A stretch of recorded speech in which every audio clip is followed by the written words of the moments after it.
Okay, hello, welcome to SpeakEasy Online. It's December 2025 and Christmas is just round the corner. I think we're all maybe getting into the festive spirit, or we in shock that it's only 2 weeks away or something. That's frightening. Yeah, it'll be a good one. I hope we all have a good time over the festive period and just get a bit of rest and a bit of chance to chill out. I'll do a plug because we've got this book launch happening on this coming Sunday, 14th of December. We've got 4 poets in a poetry standoff.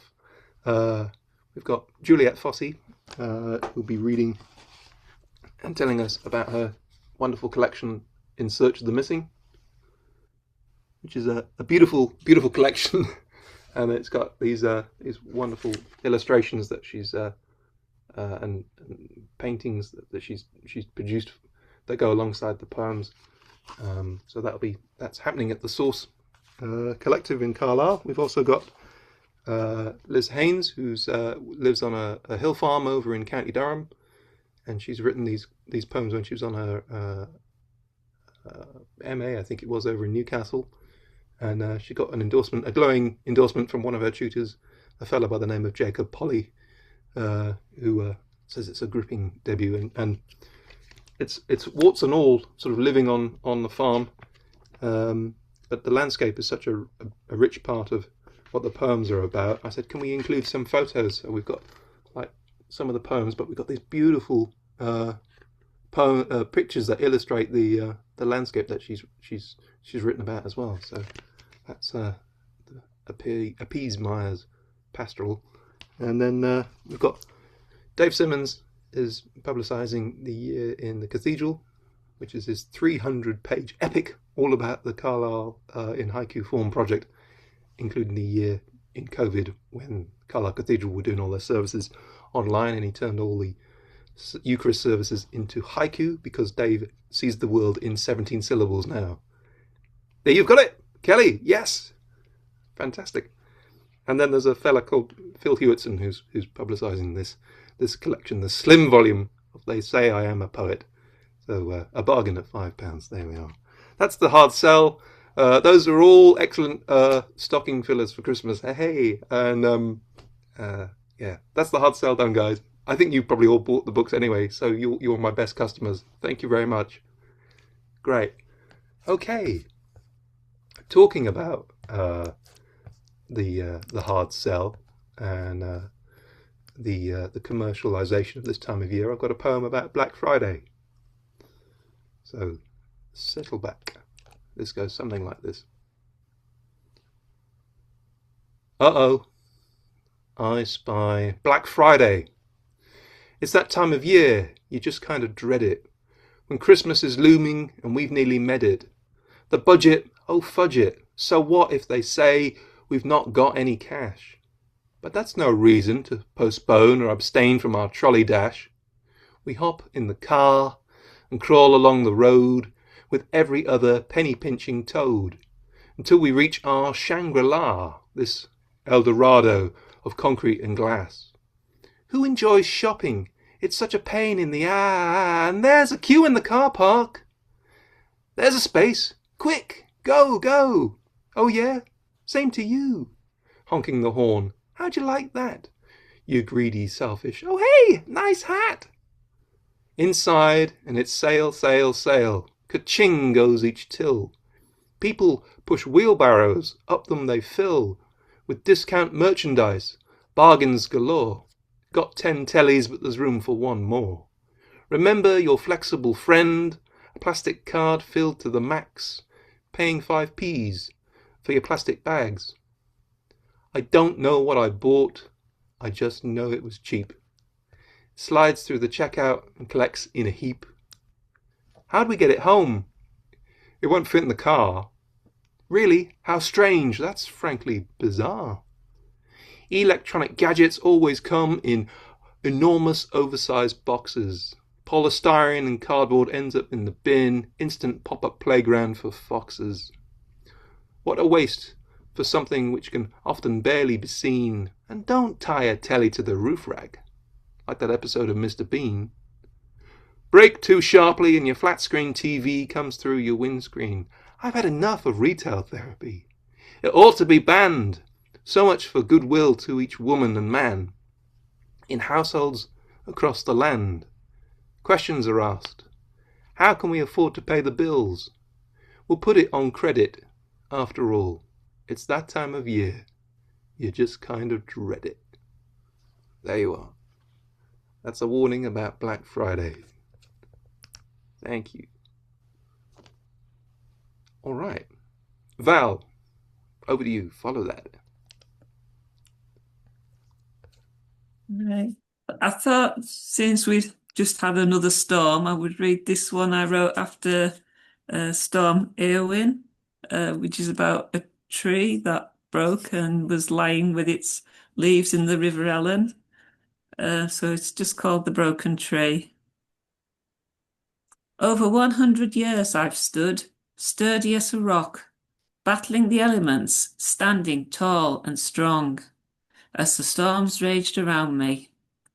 Ashley, Bert, Connell, Dara, many have tried to shake me, break me with their howling winds, flood me with their driving rain, but all have failed until now. Eowyn, that traitorous woman, she has done for me. She sneaked up behind me, and with a gust so vicious she broke my back, and 1,000 splinters flew up in the air as I crashed to the ground. Now I lay there, old and broken, face down in the raging river, while the overflowing waters drown my leaves.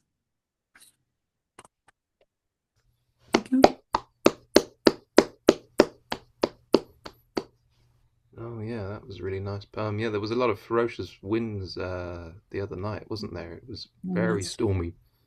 it was. Oh, yeah. Thank you for that. Okay, Steve, we're with you. I've got one of my silly stories, and I've got a poem. You choose. Well, let's go for the story, shall we? Okay, if I can read it. Just another day at the Bailey, it's called. The noise in courtroom 2 at Westminster on Friday the 5th of April in the year of our Lord 1870 barely lessened as the wretched accused was led down from the cells below into the dock for sentencing.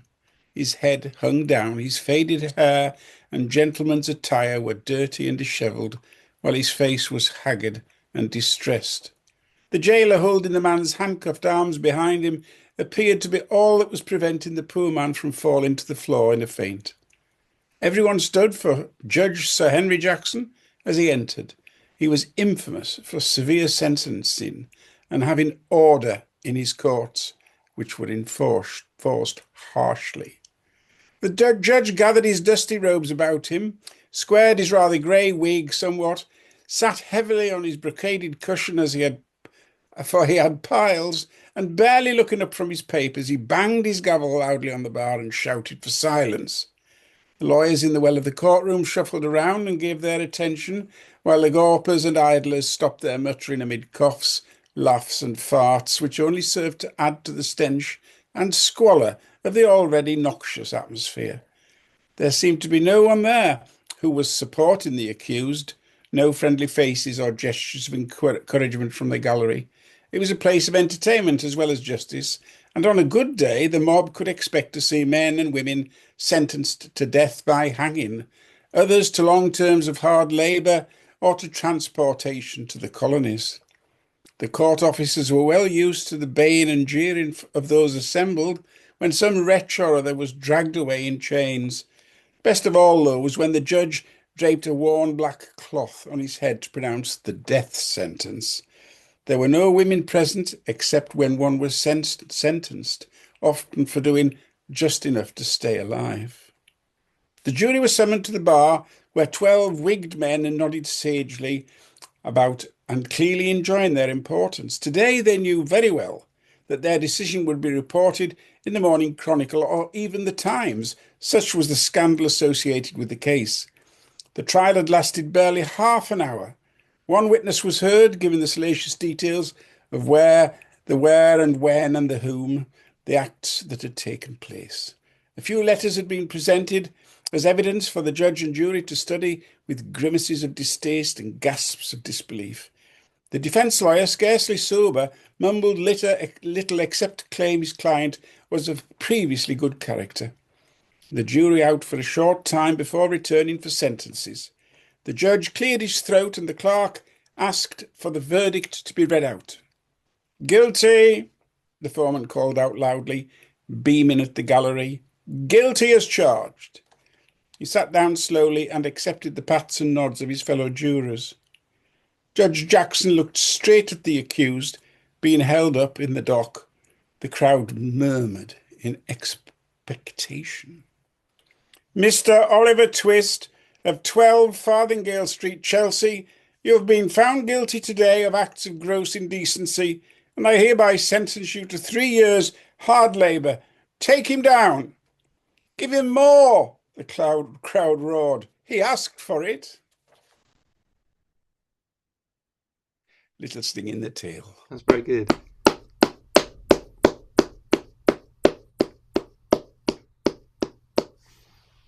That's great. Was that an exercise you were set, Stephen, or did that just come to you? I wrote it 2 or 3 years ago, and it was in the back of a drawer, and I was looking around for little stories, and I found it and finished it. I had the essence of it, the fact that it was an Oliver Twist character come on hard times. Yep, Sorry, very good. the one there, wasn't it? Oh, that's excellent. Yeah, I like that. Thanks for sharing it with us. Pleasure. Okay, Ros, we're over with you. What have you got for us? Hello. Well, I haven't written anything recently. Had things to do. So I thought I'll try and find something to read that I know I haven't read online, which is probably not a lot of stuff left, to be honest. So I thought I could start with the first one I ever read in front of anybody when I came to Poets with Annie all them years ago. And I spent ages writing it. It's probably a load of rubbish, actually. I'm just looking at it now. It's called Is This Poetry? Sharing these words makes me feel insecure. Is this poetry? I'm really not sure. I can spew out silly comedic verse, pointless ditties. Can anything be worse, less grating on serious writers' ears than expressions of naught beyond my fears that you educated poets will judge me on some lofty criteria I can't see? I hide, poker face behind my trump card. Capability, my favoured facade. Unsurprising, I feel disinclined to unveil and risk exposure if my writings fail to impress. By coining this poem for you, I have deceitfully tried to imbue a meaning to justify my attempt. That's postmodern writing, worth your contempt. Now I've plucked up the courage to show something I've written. I'll very soon know what anyone thinks, be it good or bad, or if you think I'm stark raving mad, to stand up here and present my drivel, hoping this audience can remain civil and polite until the end of the verse. Then you can applaud, or whatever's the reverse. And that was it. And it was terrifying. I made Val come with me. That's how she got to come to Poets in the first place, wasn't it? I think you summed up that. I think all writers get that when you stand up, particularly at the first time at one of those events. It was awful. How am I had a glass of wine and I got back to the table and I was shaking so much I missed my own mouth. So give me a drink quick. Terrifying. Wow. Oh well, and I'm still here. That's the weirdest thing. Oh, you're running it now. Yes, you run Poets Out Loud now. So that's how far you've come. You're in charge of the thing. That's brilliant. No, that's a great poem, and I think it connects with everybody who sort of sits there thinking, "Oh, crikey, it's my turn coming up next. What are they going to think?" It's that imposter syndrome. Yeah. And it's clever, Ros. All your poems are witty and clever, and you don't need to be so modest about them. You always say, "Oh, it's rubbish," or you don't need to say that because usually they're well worth hearing. It never feels like that, though. I think is the I problem. know. But Yeah. yeah, just you honestly, you don't need to worry. We all enjoy hearing you. So, and we're very grateful for all the work that you put into running Poets Out Loud. I Yeah, know okay, but I'm it's easy. blushing now. I'm going to go away. Absolutely. Yeah. That's Okay. well said, Kelly. I echo everything Kelly's just said. Good. Yeah. Okay. Um, What have you So got? I thought I might as well promote a book as well. It's a rather beautiful book. I think it's showing back to front, but it's called Hadrian's Wall and Its Trees, and Hmm. it's published by Archaeo Press. There's a man called David Breeze who's quite a well-known archaeologist, and he specializes in Hadrian's Wall. But yeah, for this book, he wanted to focus on the trees. Obviously, the one at Sycamore Gap is the most famous, but he'd seen my little poem about the sycamores in our front garden in Maryport, and he asked if I would contribute that. And my husband Ian took this rather beautiful photo of the sunset through the sycamores. So I thought I'd read that to you. Um, Sycamores at Maryport. Your branches curve over the gravel drive like a mother's arms. Sometimes your brittle fingers snap and lie scattered below, offered up as kindling. We should have booked a tree surgeon years ago to trim and prune and make you safe, but we've left you to your own devices. You and the wind whisper secrets, singing mournfully together, squabbling and moaning, needing each other as the earth needs the rain. That's it. That's fantastic. And that was a glorious photograph as well, at sunsets you get there in Yeah, Maryport. Amazing. it's got all sorts of drawings and photos in it and different kinds of writing. There's only very few poems, actually. Most of it is prose of various sorts, but Hmm. it is very beautiful. So if you know anyone who's interested in archaeology and trees, it might make a nice present. Yeah, Um, absolutely. yeah. Wow. Fantastic. All right then. Oh, well, we've spun around the room once. That was very good. Well done, everybody. That was excellent stuff. All right, we're okay to go around again? Yep. Okay, fantastic. Well, this is a poem. There's been all this hoo-ha online for the last few months because there's been this comet going through the solar system, and the internet doesn't take much for them to get excited, and some rumor started that it was an alien spacecraft.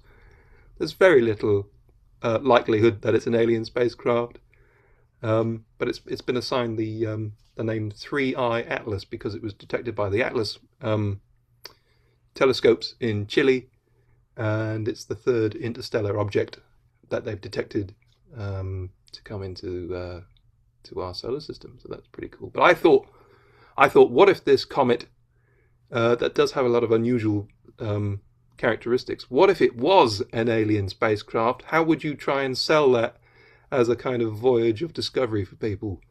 And I thought, what if it was a cruise ship? So this is called Comet Tours. Sign up for Comet Package Tours. Journey to distant stars.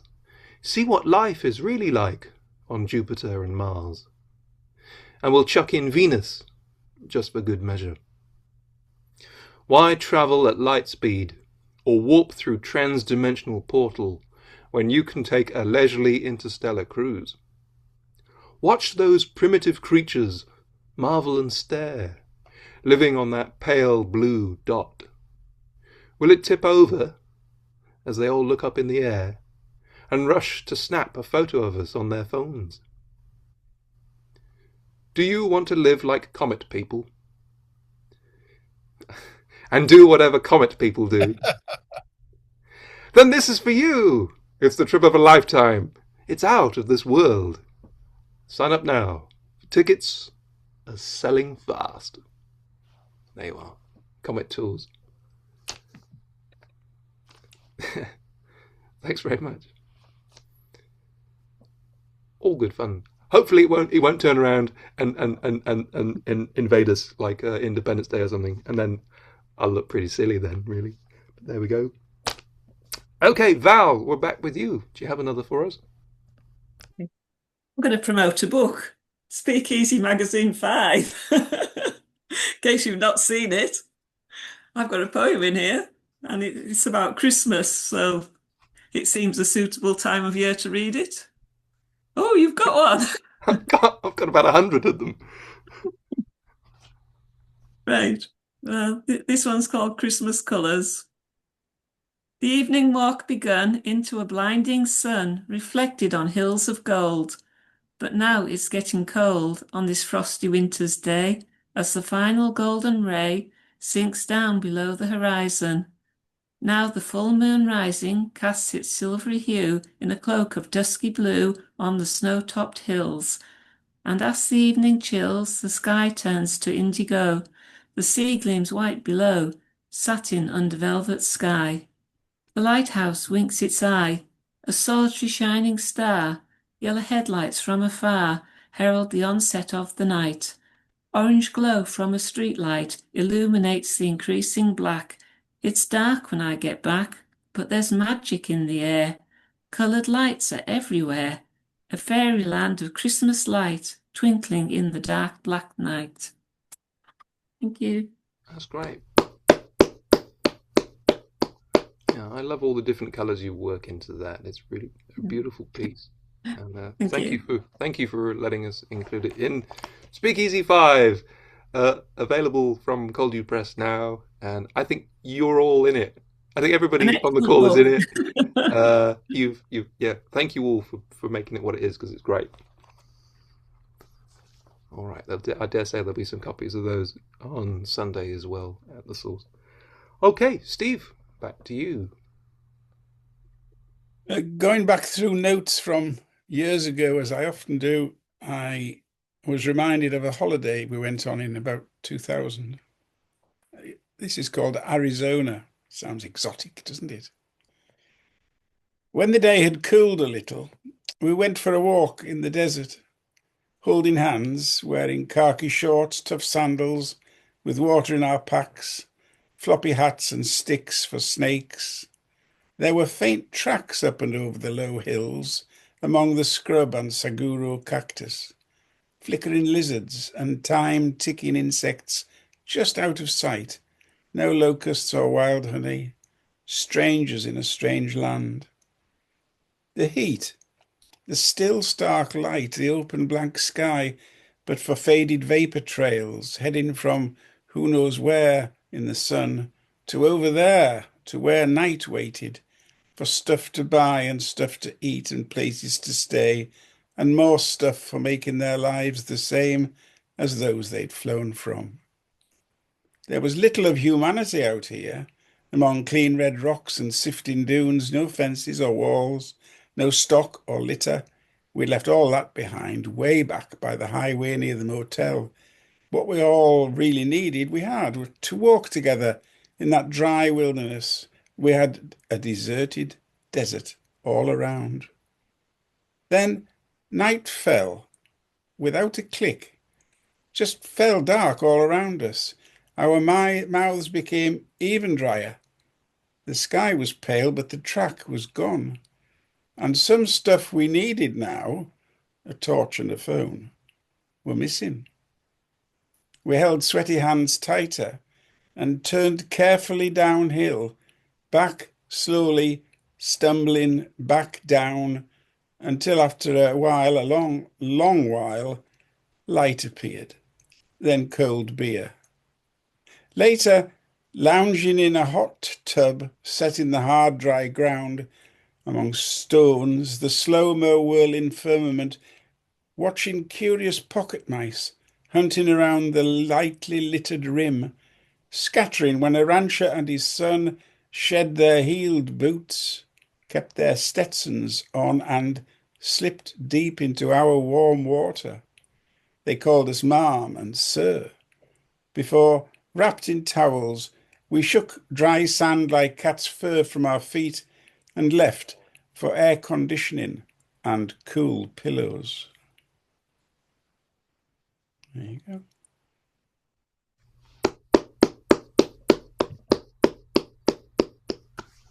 That's great. That's one of the more unusual TripAdvisor reviews, though, isn't it? Well, sharing a hot tub with two cowboys. Yeah. So Yeah. is that a true story there, Steve? Pretty much. Yeah. Oh. Yeah. The shock of being out there, the excitement of being out there was cooled rather by it suddenly being very dark. But as you can see, we survived. Oh. It was a little adventure, really, but it was still an adventure. It's great. You captured it brilliantly, though. I think we all got a wonderful sense of the desert there, Arizona desert. Fantastic. Cool. Would you go back? Yeah. Yeah. There's a lot of places in the US I wouldn't go back to that we went to a lot. I didn't like the Deep South very much, although we spent quite a lot of time in Georgia and Alabama. I felt it was a very tense sort of place. But I liked Arizona. Mm-hmm. Yeah. What took you there? Were you just interested to Well, we explore? have a family in the States, so we went a few times. We drove from Canada, or Canada as we call it, all the way down to Alabama in one go. That was a good trip. Wow. We did nice things, and we met a lot of nice people. But the racial tension in Atlanta was tangible. Mm-hmm. I really didn't like it. Oh, it was a great city. I didn't like that. Yeah. Anyways, yes, good time. Oh, quite an experience. That's great. Thank you for sharing a little of it with us. Great. Okay. Roz, follow that. This, dear. Got another old one. This is short and sweet. Short and sweet. Short, anyway. I read this in Zucchinis one time. I don't think I've read it since. I was going to read it the other day, but I changed my mind. It's called I Just Know. It's an odd one, this idea of mine. I expect to die when I'm 69. Where it came from, I don't know. But that's definitely when I expect to go. I have no illness or particular reason beyond the decline of each passing season, the normal processes that take their toll and propel us towards our ultimate goal. But I've a few more years to wait and see how much truth there is in my prophecy. But I've always known that I'll die at 69. So while I can, I'll drink lots of wine, although alcohol poisoning is likely to be the very thing that does for me. I've had to revise that one now. I've decided I'll have to write another one for maybe 73 because there's no chance I can die at 69 anymore. Very Oh, good. well done. No. You beat the prophecy. Yeah, absolutely. Shows I talk a lot of rubbish, really. That. That's funny. Well, why did you have that in your head for so long then? Was it just I really don't know. It's one of those things I decided way back, but it didn't happen, so I'm still here. Good. I'm glad you're still here. That's Yeah. great. Yeah. What have you got, Kelly? I thought I'd try and find something vaguely festive, and this is a little poem I wrote last year about New Year's Eve at my sister's house in London. New Year's Eve 2024 at my sister's house in London. I keep asking if I can do anything to help, but I must wait till the time is right to slice the avocados, prize out the stones, mash the green flesh with fresh lime juice. My frail parents arrive, swathed in coats and scarves. Dad smokes a large cigar, keeps it clamped between his fingers. Mum, in her patterned jacket, wants to party. We rewash the glasses, ready to pour the pink Prosecco. Jules Holland's on TV, a blizzard of fireworks from the London Eye. We drink to 2025 and whatever it may bring, then hug each other tight, try to clasp the moment.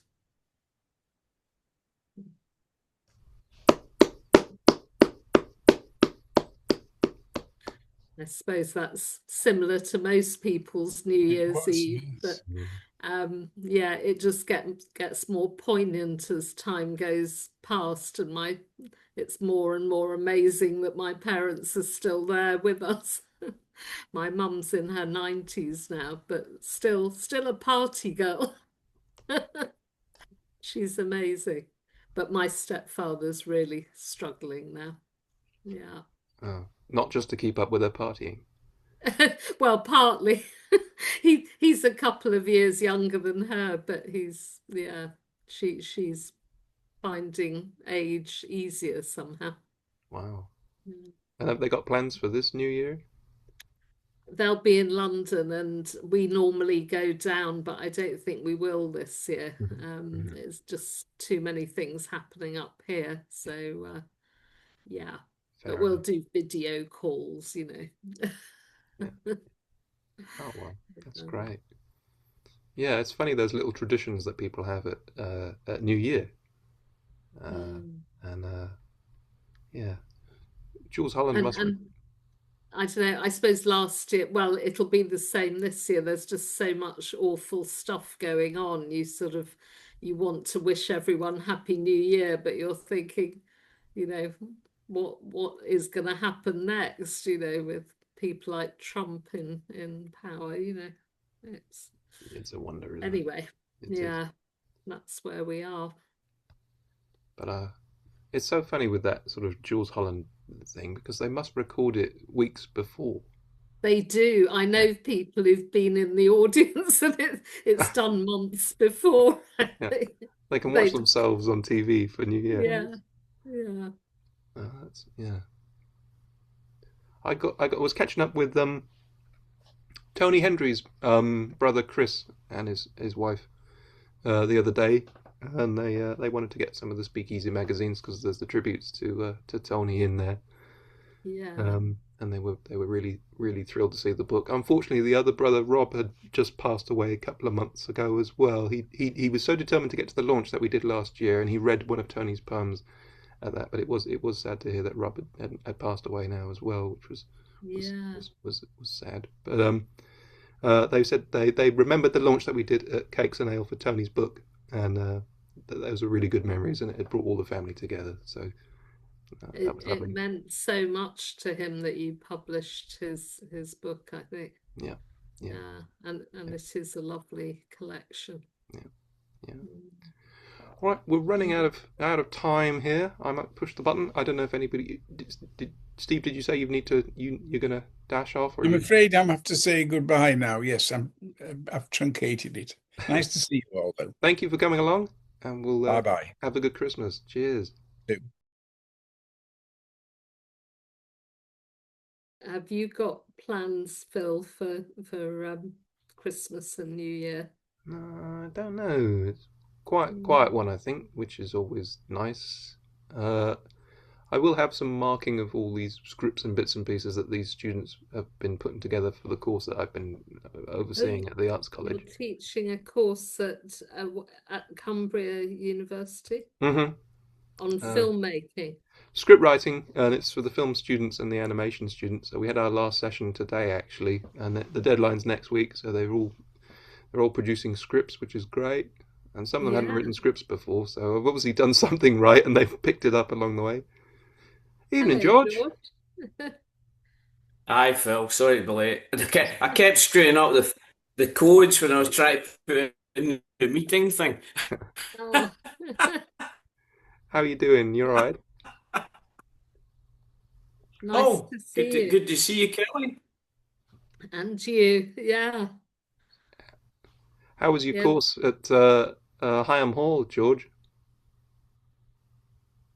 Well attended, unfortunately. I mean, I think Kathy probably, well, there was only three of us. Oh, wow. So I always Really? think that makes it really much harder for the tutor in many ways because, well, a number of people contribute more, as you know.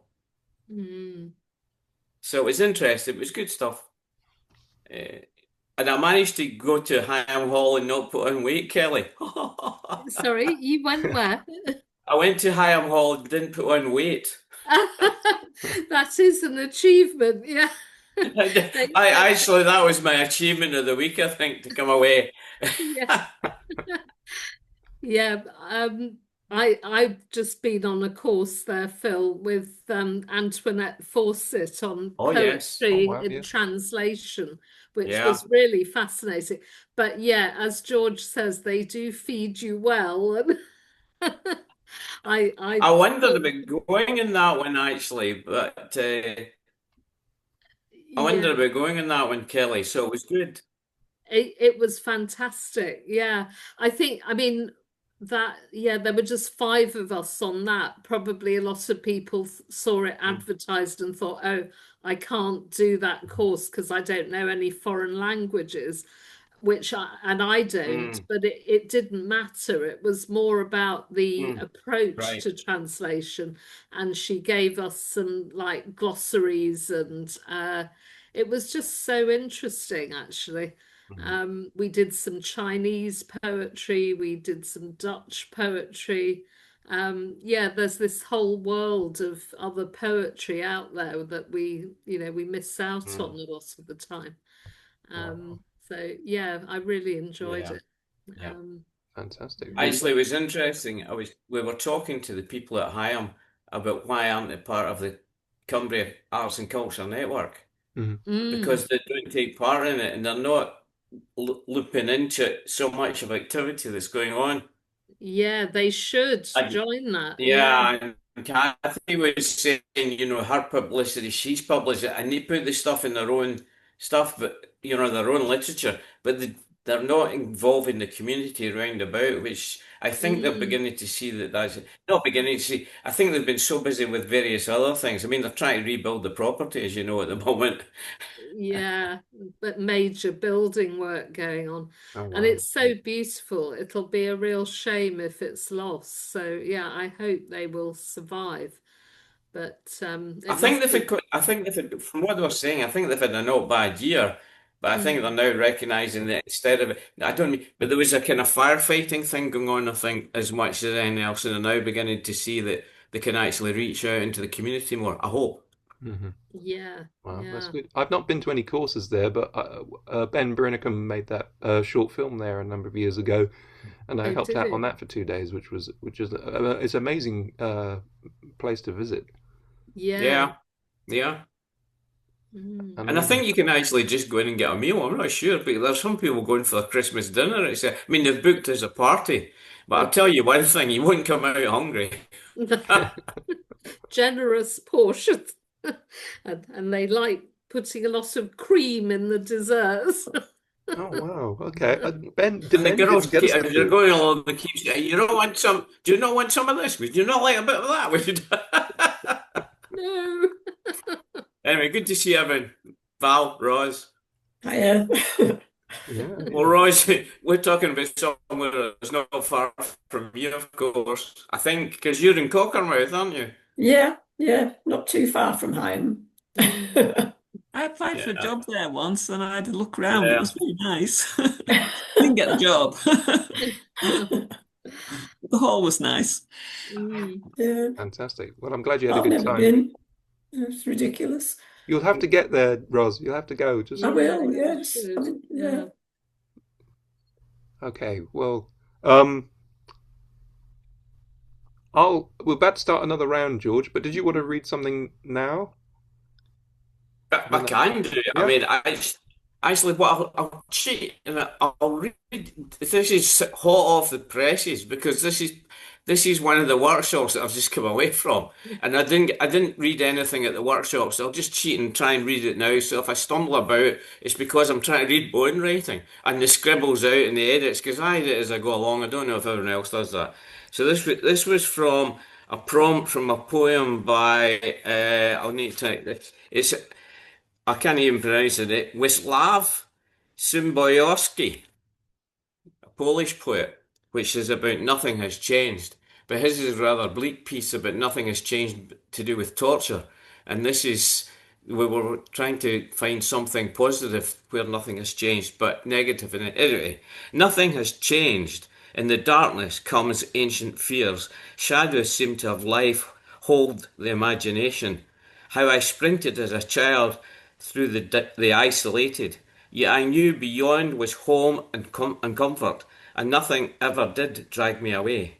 Nothing has changed. Age brings more devils to evade, and now I cannot run as quickly, have little strength to repel those armies of doubt and failure.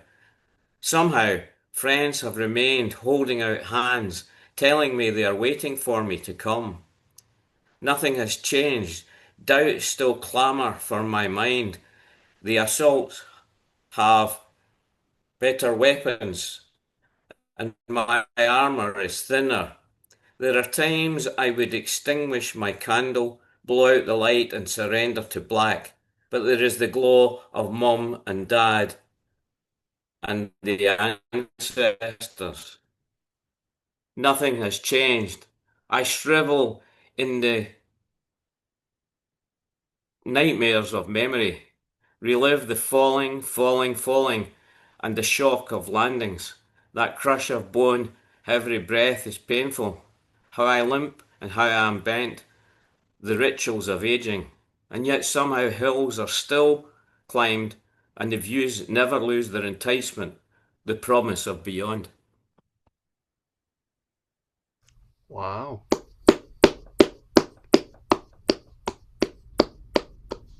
And you just dashed that off. You just dashed that off. That was just. Sorry, no, it was 50. That was 15 minutes. I wouldn't say that's dashed it off. That's pretty. That's very hot off the press, though. Wow. That's great, George. Brilliant. So, what was this workshop? It was a Cinnamon Press Kith workshop. I usually join Kith every year. I can't remember if it's every year, but I join Kith, and Jan usually does about 4 workshops during the year. This is the December one. There's various other things that you become part of a community and work on. So this was just the prompt for tonight, and I've just done the first half of it. So we started at 7, so this was the first couple of things. Wow. That's fantastic. Cool. We'll keep an eye out for that one, everybody. That sounds great. All right. Well, I've got a poem. We had a poem before about the stormy weather, and it's 10 years since Storm Desmond and all the chaos that brought right across Cumbria. And I'm very fortunate that I live on a hill here in Carlisle, but my abiding memory of when the storm was on was the high winds, and it did prompt this slightly comedic poem of the man who was scared of the wind. But yeah, I mean, 10 years since that storm, so it's phenomenal, and it was amazing the response from the poets and the way Nick and Grant and was it Geraldine Green put together that collection of watershed to help the recovery, the flood recovery, with the Cumbria Community Foundation, and that amazing. So this is the man who was scared of the wind. I asked the old man, they say you're scared of the wind. He looked at me wearily, having been asked this question before, and before that again, no doubt. What of it? Well, I hesitated because I'm British, and it just isn't done to pry. But then again, how could anyone ever learn anything without asking why? Are you scared of the wind? I was scared of the wind, and a mighty wind it was, said he, as a distant look swept into his eyes. Not a gale, you understand, or a hurricane, not even a typhoon, not a whirlwind or tornado, oh no, but a great wind from the heavens, from high above, roaring like a beast, an invisible creature, tearing across the land and the seas, tearing down houses and ripping up trees. This great power blew along unchallenged. In the darkest black night, you could hear it fighting beech trees, firs, ashes and oaks. In the harbours and seashore scattered splinters of boats. Even people were caught up and blown far away. People? I asked. So I heard. An old man and his wife swept right off their feet and funneled up into the sky. Did they ever?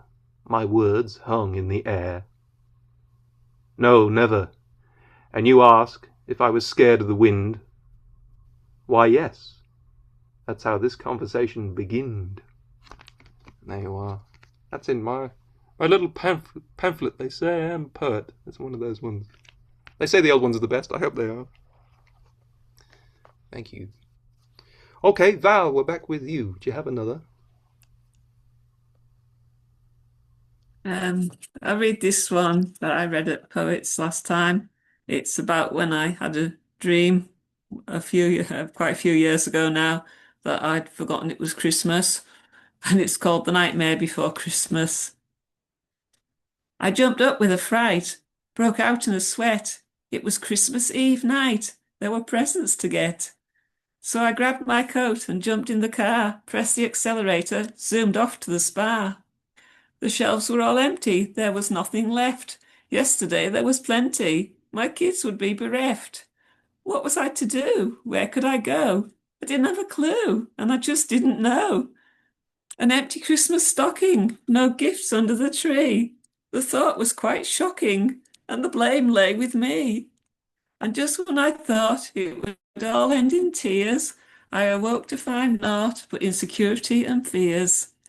It gave me such a scare to think that I'd forget. It was only a nightmare, but the worst I've ever had yet. Thank you.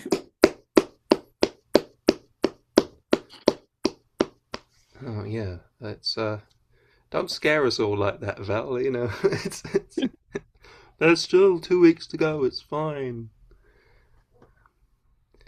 I think dreams. I was having this conversation around at the university earlier on about how vivid dreams can be, and some of the students were saying how they really did think they were in a believable scenario. Mm. You have no idea until you have children how scary that dream was. No, once one Christmas, I bought everybody's present except my older brothers, and I suddenly realised that it was 4 o'clock on Christmas Eve, and I was on my bike pedaling frantically from little local shop to, and I was only going to the local shops because I didn't think I could get into town in time. Frantically to little local shops. In the end, I remember I bought them. It was just an aftershave, but it was 12 bore aftershave, which was it was designed to look like cartridges that you put into a shotgun. I don't know, I was terribly impressed, but I was so glad that I could just find something. Oh, brilliant. Yeah, there's a friend of mine, she always leaves her Christmas shopping until Christmas Eve. And I'm like, that's crazy. Crazy. You Don't can't get start. anything out after the end of November these days. all the household stuff comes in the beginning of December now. Yeah, it's mad. Thanks, Val. Don't have nightmares, everybody. Roz, what you got for us? Okay. I completely forgot about it being Christmas time and digging out poems about Christmas, or about winds for that matter, of which I've got plenty. And I had a 2-hour power cut last night, or more than 2 hours. It all just went out all of a sudden, which wasn't much fun because I had a lot of things to do. But anyway, that's nothing to do with anything. I brought this one, which I don't think I've read even at Poets, I don't know. Anyway, I've read it before, but I read it at Wordsworth House the first time we went, when you did it, Phil, which is, well, the first time I went there anyway. It's called Battleground. I don't know if I need. It's about Jackie, basically. You were born to fight, the doomed heroine, flawed and vulnerable, malformed and disfigured, a monster hides within. When it attacked you and turned you blue, we took it out and cut it, forced it into servitude. But the monster rebelled. It did not want to work for you. We regroup and rearm. This fight is not over. Your body is under constant attack. The monster is monitored, under surveillance constantly. We do all we can to keep the monster working. We give it electric shocks to make it pump. You take magic potions to control it. It cannot rest, but the monster is damaged and dying. The battleground is shrinking. So there will be nowhere left to go. The last battle is coming, one you must win. You are my heroine. Oh dear. And you will fight to the death. You think I could get through that? But there you go. Wow, Roz. Yeah. That's a really powerful piece, Roz. That was, we could feel the emotion in that as well. That's The trouble is, it's me that makes it sound like that because I can't control myself. no. That's a huge bit. What a poem that was. That. Thank you for sharing that with us. That's amazing. Very moving. Yeah. And yeah, I'm actually editing Jackie's novel for teenagers at the moment, and very slowly, unfortunately, because I've been doing it in between other. Because you've got other things to get on with. Yeah, but I'm nearing the end, so I will have it ready before long. And yeah, she's got a lot of talent. It's actually a really exciting story at times. It just needed some trimming here and there, but yeah. And she's got a rich imagination. She obviously has that. yeah, she's created these strange creatures, and you do believe in them actually. Anyway, so yeah, you should be proud of her, but I can understand how hard it must be as her mum. You must worry about her a lot. Yes, lots to worry about, really. Constant challenges, yeah. Oh, well, yeah, I've run out of sort of festive poems. I've only got my depressing ones now. But some of you might have seen on Facebook, I've been shortlisted for the Aesthetica Award. So I thought I'd read that one. It's one I think I've probably read before for you, but it's about my father, who is now living in a care home in Maryport. And yeah, you can't really see, I suppose, but the poem's laid out with lots of slashes. So if I read it in a slightly jerky way, that's reflected in the way it's laid out. You are at queue position 32. Hello, I'm trying to get through to someone who can help. My dad, I'm his intermediary. You see, my dad's a snail in pain. Can someone please help my dad? He's in his shell. He won't come out. I'm his intermediary. There's a letter. He wrote a letter, signed it, said you could speak to me on his behalf about his pain. You see, he can't do this, can't hang on, say he needs help, can't get through when there's a queue. He can't use his smartphone, can't fill in the online form. He's a snail. He has no means of typing. I'm his intermediary. He's curled up inside a very thin shell. He's a snail who needs your help. I'm his intermediary.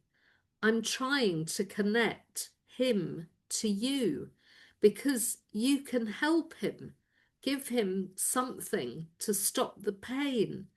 If it's possible for a snail to take medication in this situation, I keep phoning and I'm getting worried because there's a bit of me inside the shell with my dad. What happens when I can't get out? When I can't phone you anymore? Will there be an intermediary? Wow.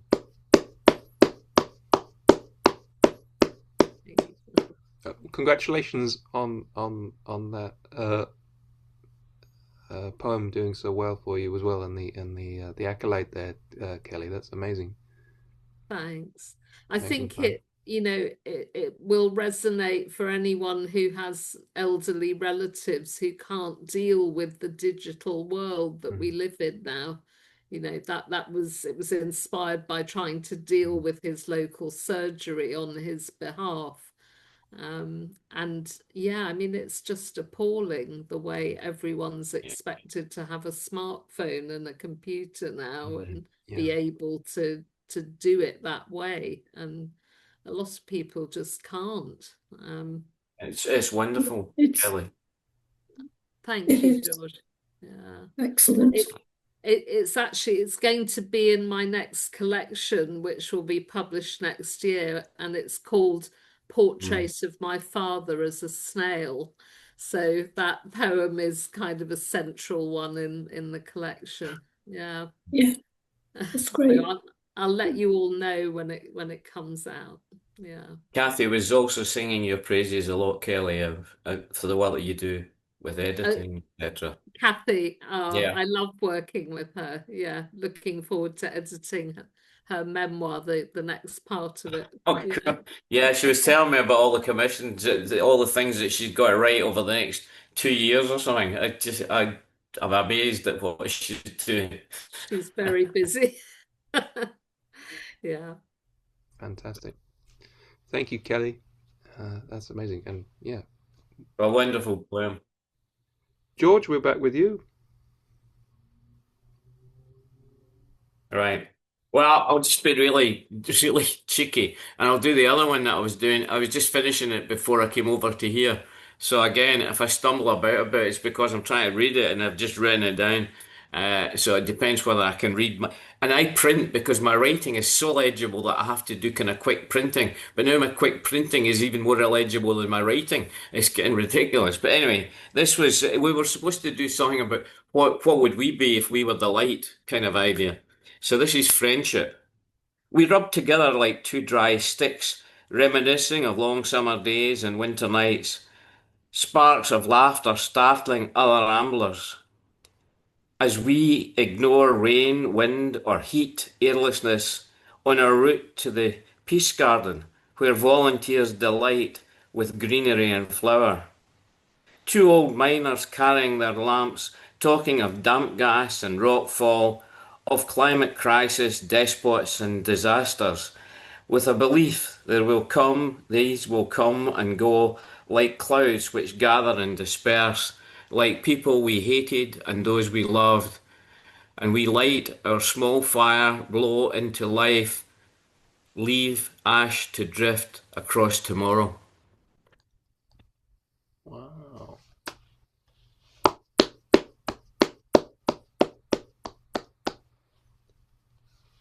That's amazing. So, where did you conjure that one up from then, George? Sorry, my internet's hanging in every so often, but yeah, no, the prompt was it was from a poem by Amanda Cook on a hard day, where the last four lines are, light up, let yourself be found, otherwise how will we ever find our way back to each other? And we were to write something more positive, whereas the first one was about, anyway, it was meant to be a positive take on things. So I was thinking about, I meet my friend every so often, we walk up to the Peace Garden in the local park. But I also thought we're a bit like miners, we carry a safety lamp where all the troubles of the world that we talk about, somehow or other we try to prevent them coming into the light so that into the flame and catch fire. But equally, I thought equally, I think we're trying to light our own fire and leave some kind of ash behind it. Well, anyway, that was the kind of thought behind it. So that whether it works or not, I don't know, but that's what I'm trying to do. Well, that was great. Yeah, really evocative. Right. How are we all doing? Are we all still hanging in there? Yeah. Are we up for going round again? Maybe another round, yeah. Yeah. All right. I was going to do an installment of Kung Fu Penguin, which takes up a bit of time, so I don't know. Have we got dinners that we're waiting for us, or what? Because I know, Kelly, sometimes you've got to go for dinner. Ian's out tonight, so I had to feed myself early. Oh, right, okay. Luckily, there was some lovely chicken stew left over that he'd made yesterday. Come on, folks. Da da da da da da da da da da da da da da. Kung Fu Penguin, yes. Well done, George. Okay. Bear with me for 10. Yes, very good. Oh, dear. All right, I've got this nonsense. We'll see where it goes. And this is a good time to make a cup of tea if anybody needs I hope to. you're ready to nab it out, by the way. No, that's going to go on first. That's going to be our new slogan for SpeakEasy. It's just going to be you going da na na na na na na na. All right. Here's some nonsense. Yeah, this picks up from the last series of nonsense where Kung Fu Penguin was exploring the paranormal and whatnot, and things got a bit weird. So I do apologize. Anyway, hopefully there's some funny jokes. If there isn't, I apologize again. We'll just crack on. Where are we? So yeah, Kung Fu Penguin, Series 4, Episode 2. Following the astonishing revelations from the Dr. Bobcat Investigates podcast, its host, Professor Davinia Brush, joins Kung Fu Penguin, an eccentric millionaire space entrepreneur Brian Piccolo, before the committee from the Governmental Oversight Department. They are giving evidence in a hearing on Capitol Hill about the strange events they witnessed, and that were live-streamed to the whole world. Are you with me so far? Oh, okay, cool. The panel is led by Congressman Timber Sheet, who is beavering away to uncover what has been going on and any wrongdoing on the part of the state. Now I've got to remember my southern accent. Now, where were we up to? Mused the chair. Kung Fu Penguin chuckled to himself. I was going to tell you about the incident with the blue orb and how I died. I don't know we got time for that right now, sir. Yeah, funnily enough, time seemed to stop for me, but not for everyone else. What do you mean by that? Dr. Brush perked up. Well, scientifically speaking, there is a theory that trans-dimensional warp bubbles could result in a temporal anomaly or even inversion due to the gravitational field manipulation caused by the phenomena to which the detective was exposed. The room looked at Dr. Brush blankly. Yeah, what she said, echoed Kung Fu Penguin. Well, with all due respect, Mr. Penguin, we got a whole hearing dedicated to that incident that took place in the Mariana Trench, which was the highest rated episode of the Dr. Bobcat Investigates podcast. Perhaps you could just hold back on that until then, as we're hoping to get some other expert witnesses in for that one. General Malaise is due to join us for the second hearing, so we'll pick up about the submarine then. Now, Mr. Piccolo, perhaps you could tell us all about the research undertaken by PIS. PIS is his special research institute for scientific of the strange. It's okay, it doesn't matter. Anyway, the rest of the first hearing examined the strange goings-on at Skincrawler Ranch and the projects examining paranormal happenings. It gave the panel a lot to consider, but the next hearing would pose new questions. Thank you to everybody who's here today for the second hearing. Chairman Timber Sheet called the room to order. The The craggy figure in the military uniform marched in, took his place beside the private eye, and the science professor and #1 podcaster Davinia Brush. I take it General Malaise has settled in. The old soldier nodded to the chairman. Yeah, I just wanted you to know I was following orders. I knew you'd say that, Doug Nammit. And where'd you get those orders from, General? Listen, I've spent all my life in the military. I respect the chain of command, and I'm proud to serve. I was looking forward to a nice retirement package, a cushy directorship in an aerospace contractor. It was all promised to me. Promised by whom exactly? They called themselves the Criminal Collective. There was a quiet muttering that swept round the room like a tsunami of gossiping ants. Who are they, this alleged... Oh, no, that's the wrong voice. Who are they, this alleged so-called criminal collective? General Malaise sighed. They're an association of like-minded people in positions of power, the gatekeepers, if you will. I understand they're members in all walks of life, everywhere.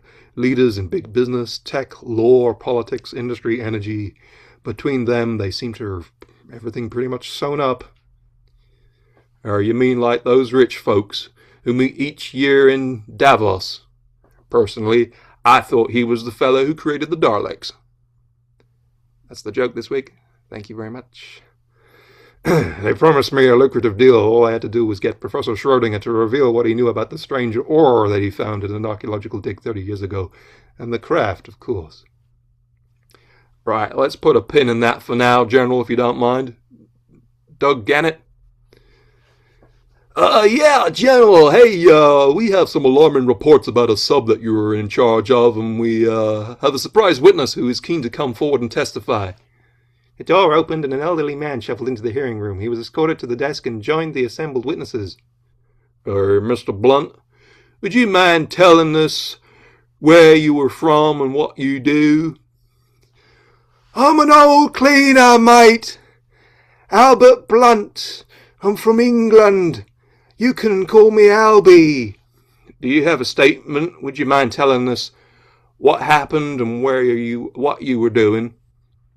And then we segue into the little musical number, but it's more of a poem this time, because I'm still trying to pitch it to Andrew Lloyd Webber, and he's barred me from contact. There's a restraining order. My job? I am a cleaner. It is my purpose to clean. I work on a submarine. I keep the submarine clean. I work in the day, and I work in the night. I work when it's peaceful, and when they're ready for a fight. It occurred to me that something wasn't right. They seemed lost at sea before this flash of blue light. There was a magic feeling. The crew seemed in a daze. I knew something was wrong. The buck stopped with General Malaise. But I'm a humble cleaner. It's my purpose to clean. I work on a submarine. I'll keep the submarine clean. Well, there was sand in their shirts, and there was sand in their shoes. There was sand in their sandwiches, and there was sand in their soup. There was sand up above, and sand down below. There was sand in lots of places I never expected sand to go. There was sand bloody everywhere. I'd say he beached it. If there was an end to the line, it was certain that we'd reached it. But I am just a cleaner. It is my purpose to clean. I work on the submarine. I keep the submarine clean. Thank you. That's my bit. Thank you, sir. The chairman nodded.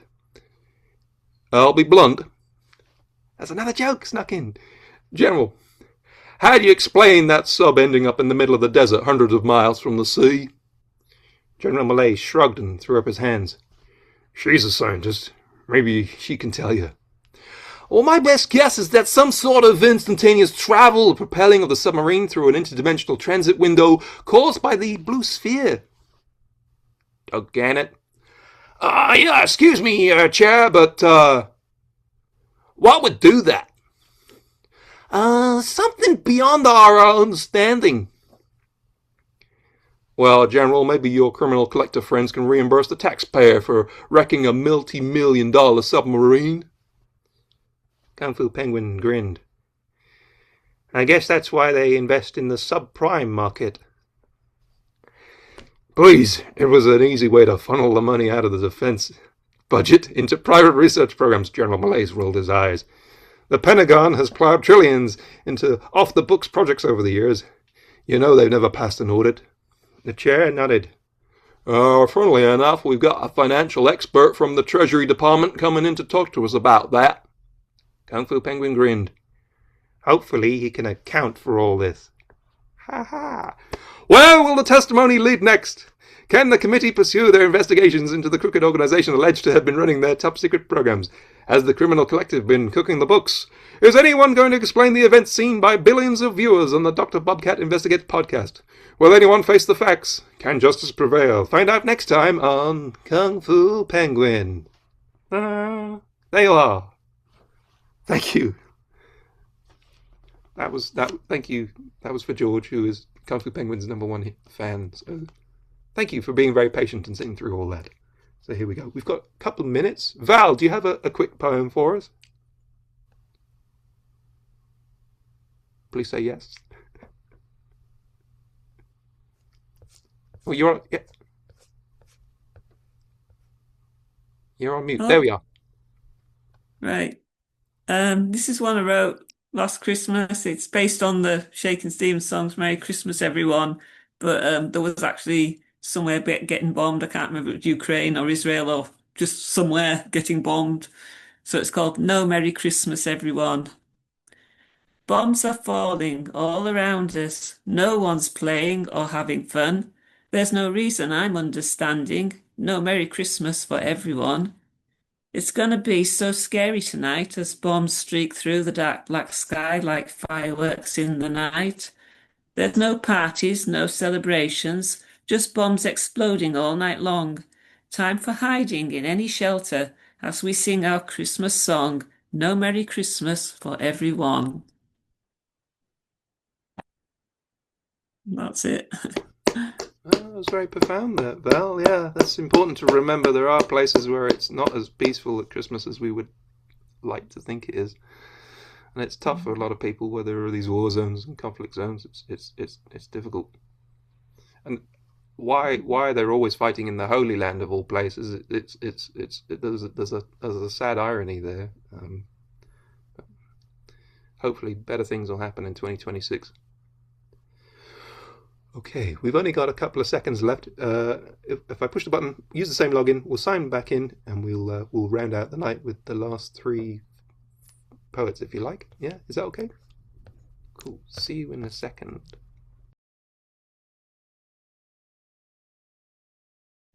Yeah, I thought I'd try and get into the Christmas spirit a little bit. Still a fortnight away. It's too soon for all this Christmas malarkey. Okay, cool. I'm very soft and I'm just freezing completely. It's all right, George. You're back in the room. It's okay. You're here. Everyone's present. So BT keeps telling me the internet's unstable. I don't know what I'm meant to do about it. BT is hopeless. We're about to change to fibrous finally. All right. Which, Yeah, well, I might tell which is wonderful. Yeah. fibrous. Oh, Yeah, good. yeah, they just came down the road, so we went straight on it because the other one was just awful. Yeah. Oh, well, top tip. That's a New Year's resolution for you, George. Yeah. Get on fibrous. I think they're particularly they have Yeah, good well, I mean, coverage in they've just Cumbria. to them. Yeah, I don't know. Well, just having the fibre, it doesn't matter who you go with, really. But if you've got fibre, that's Yeah.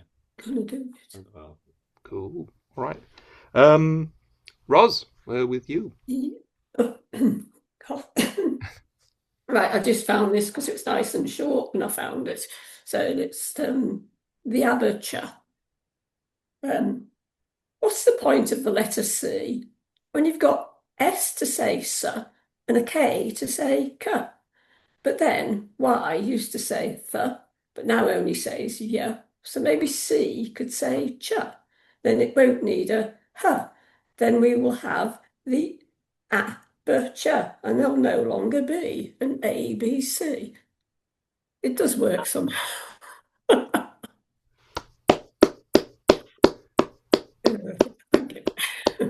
I like the Well, way your mind works. It's a curious sort of thoughts that lead you into pondering these that was unusual ideas. Jackie's fault, that one. She said, "What's the point of a letter C?" So I thought, oh, I can write that. Oh, So well, it was a collaboration. There's yeah, no point to a Q either. Yeah. Plus, you could have Q and a W. Qu. Well, yeah. yeah. But then there would be no one to give all the gadgets to James Bond, would there? Yeah, Qu, Q and W. There'll be two of them. Two of them. Yeah. Or Q, Q, yeah, and oo. Yeah. Your family are funny, Roz. You've got funny sisters and a funny daughter. It's great. No, I think Well, Jackie just takes after me because I worked that one out a long time ago.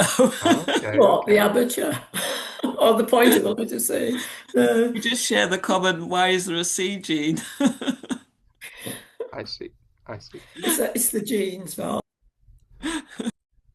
Well, you certainly taught us all a lesson. That's great. Okie dokie. Kelly, back with you. Do you have another? Yeah, I'm going to read another one about my dad, which I know George knows this poem because he saw it when we were on one of Kim Moore's carousel weekends together. Anyway, I wrote it many years ago. Conversation with my father. You once told me about a show you'd seen. A troupe of deaf-blind actors made bread on stage, sitting at a long table with bowls of flour, adding water, sugar, salt, yeast, mixing, kneading, telling their stories while the bread baked, then offering the loaves to those who watched. And as you spoke, tears filled your eyes and mine until you could no longer speak. We thought of those actors in their dark, silent world, feeding the audience with something more than bread. And we wept for the silence between us, for the words never said. Wow. That's a beautiful poem as well. Is that in the new collection as well? Yeah, yeah. And that show, there was a real show that toured all over the world called Not by Bread Alone. And it was a Mm. group of deaf-blind actors. And at the end of the show, the audience would come up on stage and they would give them the bread that they'd made. And it was incredibly emotional. I never saw it, but my dad told me about it, and then I found videos of it online. And yeah, this amazing woman it was in Israel actually. This company, she somehow Helen Keller used that method of finger spelling Mm. on people's Hmm. hands for deaf and dumb actors. And she used that method and actually got them to create a whole show. Wow. I think they had sighted people kind of leading them onto the stage and helping to put them in position. But then some of them, there was a couple that danced together and they could speak, they could tell stories about their lives to the audience. Um, so yeah, extraordinary, really. Um, Yeah, amazing. yeah, It's the creativity that uh, comes out of people when they don't necessarily have the use of the vision or hearing. If some of those senses are removed, they find other ways of compensating and yeah. expressing themselves, and it's amazing what is produced The and how it thoughts touches and people. emotions are still there, Mm, but they just have to find other ways of expressing them. Yeah.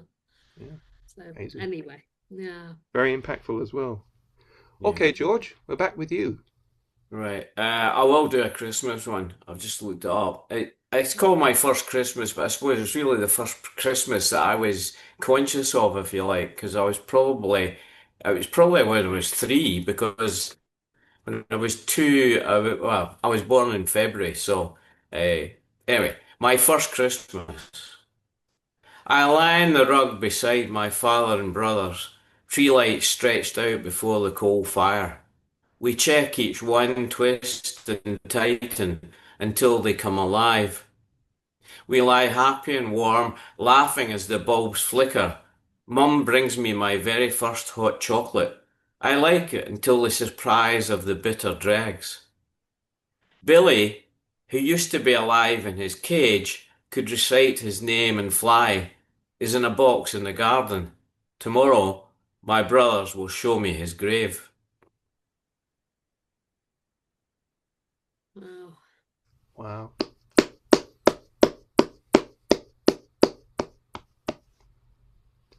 Those are very vivid memories, George. Mm. Yeah, I know it's absolutely true. Yeah. Yeah. And the Wow. budgie, I had mumps, and the budgie died while I was in bed. And my brothers told me it was because the budgie had lumps in his feet, which was to do with my mumps. There was some kind of, not quite, but you know what children are like.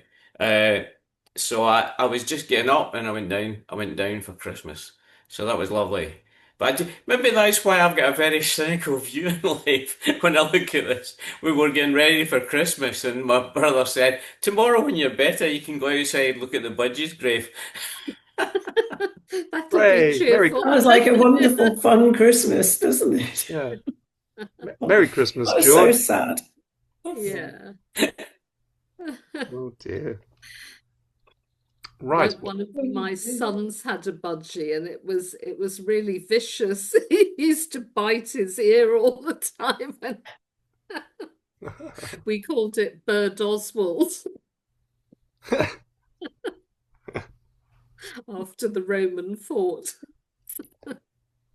Anyway, They can be a bit vicious sometimes, can't they? No wonder yeah, they're kept in cages. yeah, Wow. Well, I've got one poem to round things off. Uh, Thank you all for joining in. It's been a wonderful evening, by the way, and lots of great yeah, variety of wonderful stuff. This you probably heard this one before. I think this is the true meaning of Christmas, and it goes like this: Is lying to children the true meaning of Christmas? Just behave, don't let Santa see. The whole concept is one big fantasy. Is this even the biggest deception? Don't alarm bells ring at the idea of immaculate conception. Never mind that. It's all presents and stress. Bits of tinsel make such a mess. Decorations! The art of delegation. Advent calendars for you, cards for me, and the trees us. And as we all know, the patron saint of pine needles is Jesus. So comes the big day. Enough food to last until May. Wishing goodwill to you and goodwill to me. The annual photos, which all look identical. Time to open presents under the tree. Piranhas rip through brightly coloured paper. The remnants go out in the litter. Despite all your best efforts, everything gets covered in glitter. There's plenty of booze, in this case sherry for the rellies. After the mayhem of crackers, turkey and sprouts, this is an old poem, you watch the Queen and Doctor Who on the telly. More food, things become a blur. Please no more games, no more forced fun, this just isn't fair. Let's try to stay friends. At least make it to the end of one day. This one day. And the game of Monopoly ends in traditional flair, as the board and all the pieces fly through the air. Time for bed before the inevitable tears. If this is your idea of Christmas, I can't wait for New Year's. There we are. Merry Christmas, everybody. Have a good one. Enjoy Christmas, New Year. Have a rest. Chill out. Enjoy yourselves. Merry Christmas, everyone. Merry Christmas. And give yourselves a round of applause Merry Christmas. for reading tonight as well. You were all wonderful tonight. Thank you ever so much. Everybody, some wonderful poetry this evening. Wonderful. Thank you. It's great. Great to see you all, and see you on the other side. Yeah. I won't make it to the source, sadly, but see you worries. in 2026. The 14th, isn't it? I can't do the 14th either. That's okay. It's a silly day to have it on. I put it on a Sunday afternoon for the people who say, "Oh, I can't get through on an evening." So I'm sure it's I the don't know. 14th. I don't know. We'll see Oh, what I happens. Maybe I've got the wrong day. Yeah. Maybe I can come. No, you It's okay. can't. You can't. You've got that thing at Gate. Val's looking Oh, at right. your Yeah, that's what I diary. thought. That's a Sunday, is it? That's on the 14th, yeah. Yeah, it is on the. That's what I thought it was the 14th. It's a Sunday. It's a Sunday afternoon. It's okay. I'll forgive you this once, Raz. It's okay. I never get there, do I? I'm not coming really. I just don't like to say it. You made it through when we celebrated Tony. It was lovely to see you then. So Oh, that was that's true. fabulous. So yeah. Please do have a great Christmas, and we'll see you in 2026. I mean, what? Okay. 2026? Yeah. Take care, guys. We'll do it all again Yeah. soon. Cheers. Bye, folks. Thanks, Phil. Bye. Thank you very much.